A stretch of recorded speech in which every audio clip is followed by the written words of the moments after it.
क्या आपको पता है जीवन की सबसे बड़ी गलतफहमी कौन सी है? नमस्कार दोस्तों, मैं जिज्ञास राउत गुजरात अहमदाबाद से बुक्स पढ़ रहा हूँ आत्म अनुशासन की शक्ति बहाने बनाना छोड़े, जिसमें मैं हूँ आज पेज नंबर 61 के ऊपर। And I am real very happy कि मेरे वीडियोस को सबको लाइक कर रहे हैं और सब्सक्राइब भी कर रहे हैं और धीरे धीरे उसकी संख्या बढ़ती जा रही है। तो मैं बुक रीडिंग के माध्यम से अच्छे विचारों को, जो लेखक ने लिखा हुआ वो उनका एक्सपीरियंस है, लेकिन मैं मेरे एक्सपीरियंस के साथ में इन अच्छे विचारों को एसोसिएट करके आपके जीवन में परिवर्तन लाने की कोशिश कर रहा हूँ। तो आज का मेरा विचार है जो मैं आपके दिमाग के अंदर इन्वेस्ट करने जा रहा हूँ, इंजेक्ट करने जा रहा हूँ, वो है सबसे बड़ी घातक गलतफहमी कौन सी है। देखिए दोस्तों, जब भी हम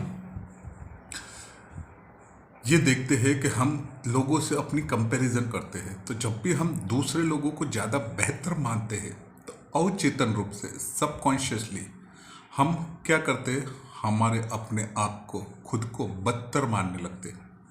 जब भी किसी कारणवश हम दूसरे सब लोगों को ज़्यादा विश्वासी, ज़्यादा आत्मसंतोषी देखते हैं, तो क्या हम समझते हैं वो हमसे बेहतर है, तो हम अपने आप को बदतर मानने लगते हैं। किसी कारण से जब हम ऐसे लोगों को ज़्यादा योग्य समझते हैं, तो दूसरी तरफ अनकॉन्शियसली हम क्या समझते हैं, अपने आप को कम योग्य समझते हैं। ये जो अक्षमता और अयोग्यता की ये जो भावना है, जो हमारे अंदर एक नेगेटिविटी, ये जो हमारे मन के अंदर घर कर गई है, एग्जैक्टली यही वो चीज़ है, ये इन्फीरियरिटी कॉम्प्लेक्स, ये अपराध भाव का बोझ जो हमारे अंदर है, हीन भावना, हम खुद को कम समझना, ये जो चीज़ें हैं वो मोस्टली सभी लोगों के व्यक्तिगत जीवन की सभी समस्याओं की जड़ है। दो बंदे जब भी एक दूसरे से झगड़ा करते हैं तो क्या करते हैं, दो बंदों के बीच में झगड़ा कब होता है, जब एक बंदा बताता है I am right and you are wrong, और कोई बंदा उसमें कम होता है, तो क्या होता है, यही सारी उसके अंदर एक हीन भावना आने लगती है। मेरा यूज़ कर लिया, रिजेक्शन का एक डर, फियर ऑफ फेलियर का डर। तो ये सारी चीज़ें मोस्टली सभी व्यक्तिगत संबंधों की समस्याओं की जड़ है। और ये सिर्फ व्यक्तिगत समस्याओं की जड़ ना होके ये सामाजिक क्षेत्रों के ऊपर और राजनीतिक क्षेत्रों के ऊपर समस्या की भी जड़ है, भले वो नेशनल हो या इंटरनेशनल। इसको समझाओ सिंपल शब्दों के अंदर, तो जब भी कोई राजनीतिक दल होते हैं तो दो दलों के अंदर सब लोग एक दूसरे की खामियां निकालने की कोशिश करते हैं, कमियां निकालने की कोशिश करते हैं। लाइक नरेंद्र मोदी जी है तो उनकी वाइफ नहीं है, वो उनका एक वीक पॉइंट है, उसके ऊपर दोष लगाने की कोशिश करते हैं। जो अपनी वाइफ को नहीं संभाल पाया, देश को कैसे संभालेगा। It is something like that. International level पे, नेशनल लेवल के ऊपर सब लोग ऐसे एक दूसरे को नीचा दिखाने की कोशिश करते हैं। अरे भैया, किसी की पर्सनल लाइफ जो भी हो, कोई बंदा हर क्षेत्र में तो एकदम परफेक्ट नहीं हो सकता ना। आइजैक न्यूटन थे, उनके भी डाइवोर्स हुए थे, तो क्या मतलब वो महान आदमी नहीं है। राष्ट्रपति जी ने, अब्दुल कलाम जी ने शादी नहीं की, तो क्या वो महान आदमी नहीं है। Everybody has their own life. वो किसी फील्ड के मास्टर है, लेकिन वो हर जगह पर तो मास्टर नहीं हो सकते ना। लेकिन जब ये सबसे बड़ी घातक गलतफहमी, हम क्या करते हैं, उसके जो कमजोर कमजोर पहलू उसके ऊपर हम वार करते हैं, और इसी वजह से व्यक्तिगत सारी समस्याएं राजनीतिक और सामाजिक स्तरों के ऊपर सब लोग एक दूसरे की टांग खींचने के लिए पड़े हुए, चाहे वो नेशनल हो चाहे वो इंटरनेशनल हो। प्रजासत्ताक राज्य करके बोल के हम सब लोग एक दूसरे की टांगें खींच रहे हैं। जब भी बचपन की हमारी जो विनाशकारी आलोचना हुई, बचपन में हमको जो भी कुछ बोला गया हुआ है और उससे हमारे मन के अंदर की जो अपराध भाव बना और एक अयोग्यता और अक्षमता की जो भावना पैदा हुई है, उससे बचने के लिए हम क्या करते हैं, दूसरे लोगों के ऊपर या तो परिस्थितियों के ऊपर दोष डाल देते हैं। हम अपने जीवन के किसी भी पहलू के अंदर जहाँ पर हम खुश नहीं हैं, जहाँ पर हम असंतोषी हैं, वहाँ पर हमारी सबसे पहली प्रतिक्रिया क्या होती है, हम हमारे आसपास के अंदर नज़र डालते हैं और देखते किसके ऊपर दोष डाला जाए। इट्स फैक्ट्स दोस्तों, इट्स फैक्ट। हमको ये स्वीकारना पड़ेगा कि हम ऐसे ही है।